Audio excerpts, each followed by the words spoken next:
Hi viewers, how are you today? Today we're going to a little known place. It's known by a lot of Tasmanians, but not by people from the other parts of Australia. Today we are at St John's Park.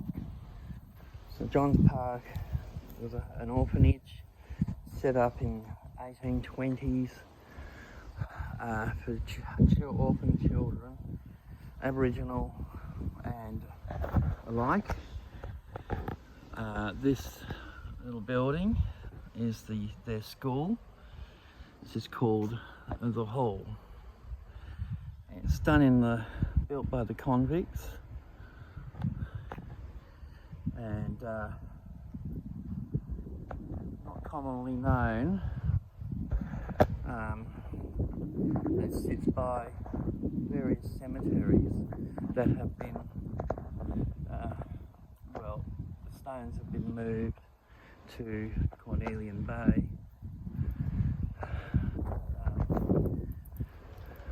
I used to worked here for many years, so I know this area very well. Here's one of the cemeteries. There's a monument left. Let's first of all focus on the school. Unfortunately, like most of these buildings, I can't get in just yet. But I have been in here. It's a nice 8 floors. The workmanship of the convict. You see the pick marks from the picks, all handmade, and the grouting. The grouting here, little stones and everything in it. Of course, these steps were added, but it used to be similar stones. Those doors are not original, obviously. They used to be cedar doors. As you can see, it's a big modern complex now. Buildings from the 40s, 50s and 60s. And what is nice though, they have put a plaque here for the children. I believe it started off Anglican. No, I believe it started off Catholic, and then for a few years, and then went to Anglican. And here's the names of these children, and apologies to any Aboriginal children maybe here. You can see the dates. We'll move along to the next plaque. There is a group called the Friends of St John's Park. At St John's Park there are tunnels leading down to Maypole in the old women's workhouse in Newtown, and the tunnels go out, they used to go out to Brisbane Bay, and unfortunately over the years they flooded. They initially flooded the Risdon Road down the bottom there, but yeah, it's a bit of early pottery.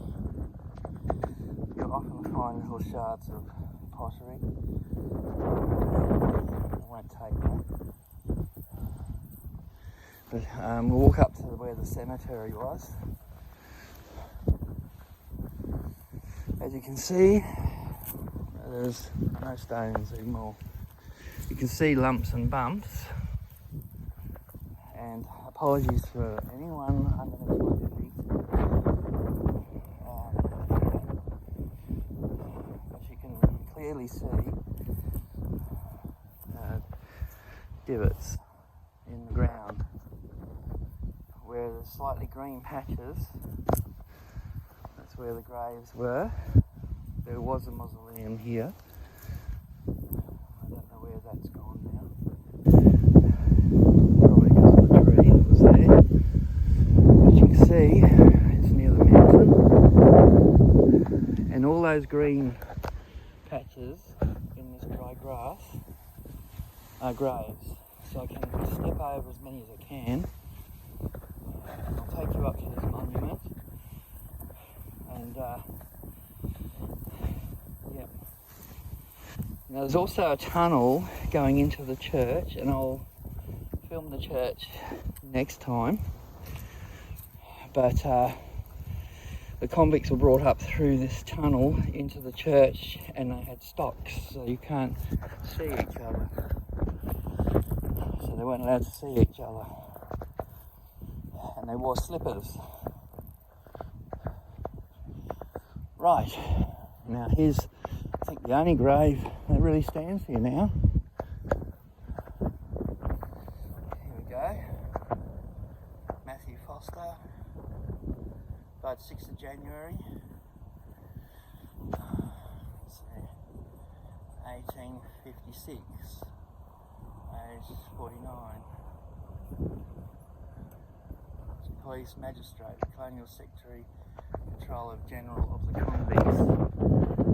So he would have been in charge of the convicts. It's massive. And the base of the crypt is quite large. I'll just take you around the crypt. Right the way around.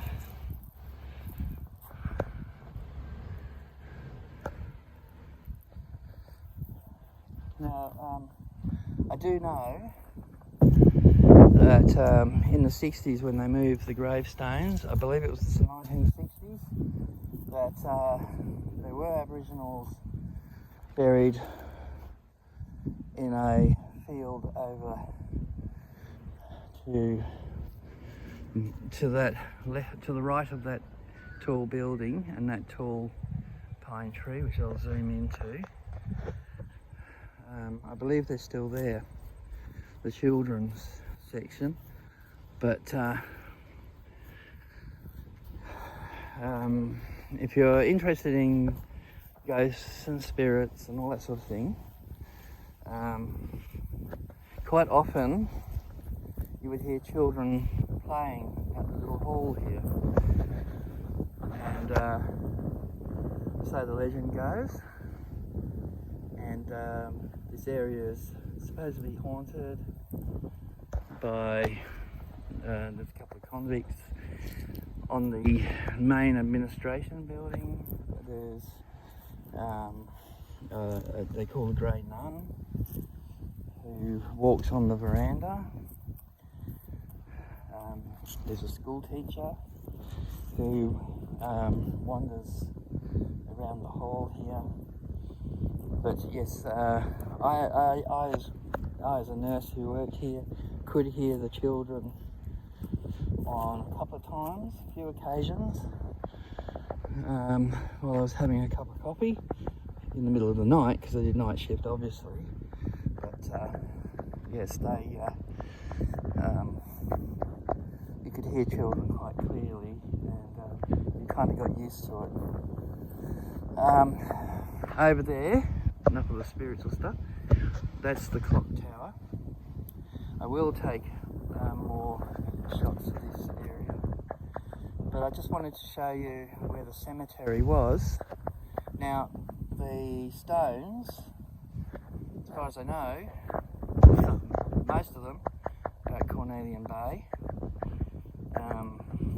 They've been moved there, and I believe some of the remains that were moved were put in a pit that,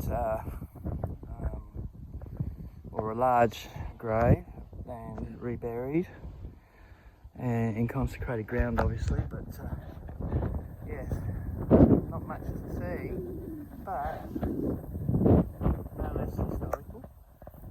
And I hope you enjoyed this little video. This is part 1 of St John's Park. We'll do part 2 where I'll show you the Victorian Jubilee, Queen Victoria Jubilee walk, and we'll take a walk around the church and the orphanage, and have a look there. And Well, I hope you enjoyed this little video. I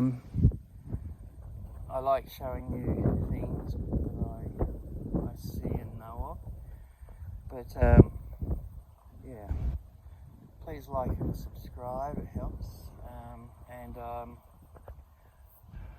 I'll still try and work out how to put comments on. It's not been working lately. But yeah, well, it's goodbye from me, and let's hope the children get some rest and peace. Thank you, everyone.